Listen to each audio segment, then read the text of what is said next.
মধ্যপ্রাচ্যকে ঘিরে ইরান কেন্দ্রিক উত্তেজনা দিন দিন আরও ভয়াবহ রূপ নিচ্ছে। যুক্তরাষ্ট্র ও ইরানের পাল্টাপাল্টি সামরিক প্রস্তুতি এবং কূটনৈতিক চাপ পুরো অঞ্চলকে ঠেলে দিচ্ছে এক অনিশ্চিত ভবিষ্যতের দিকে।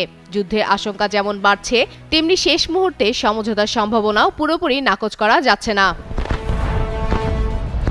এই প্রেক্ষাপটে যুক্তরাষ্ট্রের প্রেসিডেন্ট ডোনাল্ড ট্রাম্প জানিয়েছেন, ইরানের সঙ্গে সম্ভাব্য একটি চুক্তির জন্য ওয়াশিংটন একটি সুনির্দিষ্ট সময়সীমা নির্ধারণ করেছে।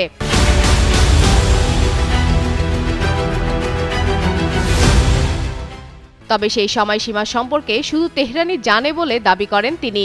হোয়াইট হাউসের ওভাল অফিসের সাংবাদিকদের সঙ্গে আলাপকালে ট্রাম্প বলেন, আলোচনার মাধ্যমে তিনি সংকটের সমাধান চান, কিন্তু চুক্তি না হলে পরিস্থিতি অনুযায়ী কঠোর সিদ্ধান্ত নেওয়া হবে বলেও সতর্ক করেন। এরই মধ্যে ইরানের দিকে বড় আকারের নৌবহর মোতায়েন করেছে যুক্তরাষ্ট্র। ট্রাম্পের ভাষ্য অনুযায়ী পারস্য উপসাগরের কাছাকাছি অবস্থান নেওয়া এই সামরিক বহর আগের যে কোনো অভিযানের তুলনায় অনেক বেশি শক্তিশালী। ইউএসএস আব্রাহাম লিঙ্কন বিমানবাহী রণতরীর নেতৃত্বে এই আর্মাডা মধ্যপ্রাচ্যে স্পষ্ট শক্তি প্রদর্শনের বার্তা দিচ্ছে। এদিকে যুক্তরাষ্ট্রের জ্যেষ্ঠ সামরিক কর্মকর্তারা মধ্যপ্রাচ্যের একাধিক মিত্র দেশকে সতর্ক করেছেন, প্রয়োজনে খুব দ্রুতই ইরানের বিরুদ্ধে সামরিক হামলার অনুমোদন দিতে পারে ট্রাম্প, এমন কথাও বলছেন তারা। সাবেক এক মার্কিন গোয়েন্দা কর্মকর্তার মতে, সম্ভাব্য হামলার লক্ষ্য শুধু ইরানের পারমাণবিক বা ক্ষেপণাস্ত্র কর্মসূচি নয়, বরং দেশটির শাসন ব্যবস্থাকে দুর্বল করাও পরিকল্পনার অংশ হতে পারে।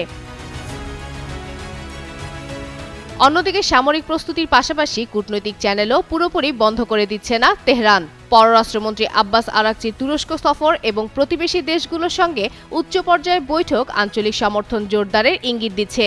ইরানের পররাষ্ট্র মন্ত্রণালয় বলছে, আঞ্চলিক স্থিতিশীলতা রক্ষায় তুরস্ক সহ প্রতিবেশী দেশগুলোর সঙ্গে যৌথ স্বার্থের ভিত্তিতে সম্পর্ক জোরদার করা হচ্ছে। তবে এই কূটনৈতিক তৎপরতার আড়ালেই তেহরান জোরদার করেছে সামরিক শক্তি। ইরানি সেনাবাহিনী জানিয়েছে, তাদের বহরে যুক্ত হয়েছে 1000 নতুন কৌশলগত ড্রোন। একই সঙ্গে ইরানের সেনাবাহিনীর মুখপাত্র ব্রিগেডিয়ার জেনারেল মোহাম্মদ আক্রমিনিয়া স্পষ্ট করে বলেছেন, যুক্তরাষ্ট্র বা ইসরায়েল কোনো হামলা চালালে ইরান তার কঠোর জবাব দিবে। সব মিলিয়ে কূটনৈতিক ভাষা থাকলেও বাস্তবতায় দুই পক্ষই এগোচ্ছে মুখোমুখি সংঘাতের দিকেই। বিশ্লেষকদের মতে, সামরিক চাপ ও পাল্টা হুমকির এই পরিস্থিতিতে সামান্য ভুল হিসাবই বড় সংঘাতের কারণ হতে পারে। আবার কেউ কেউ মনে করেন, এই উত্তেজনাই শেষ পর্যন্ত আলোচনা টেবিলে ফেরার পথ তৈরি করতে পারে। তবে সময় যতই গড়াচ্ছে, মধ্যপ্রাচ্যের আকাশে যুদ্ধের শঙ্কাও তত ঘনিয়ে আসছে। ফাতেমা ফাতেহ জান, যুগান্তর নিউজ।